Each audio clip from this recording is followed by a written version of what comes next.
Mike, innovative door. Look at this garbage. Hold on. All rollers replaced, not even a year ago. Look at this thing, crap. Sorry.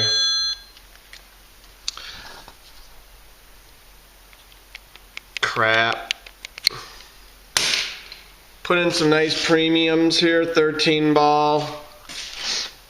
Let's just by hand first, just to show everyone by hand.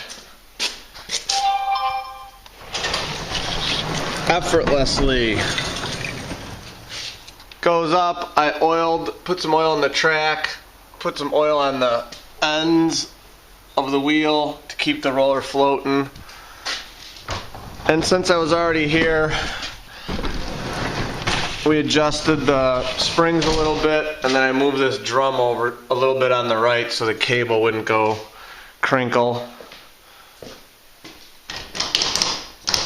Alright, let's see if this connects here.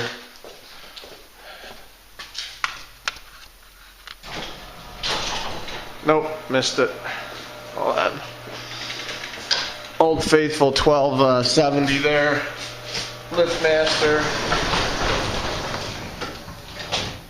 And I actually lowered this 4 inches because you can see the rub mark right here. This was pressing up into the section, causing the door to bind. Smooth silk for all your needs. Innovative garage door, 630-271-9343. Visit us online at www.innovativeGarageDoor.com. Visit us in person at 650 Ogden. Our showroom, 650 Ogden. And as always, I encourage everyone to praise the Lord.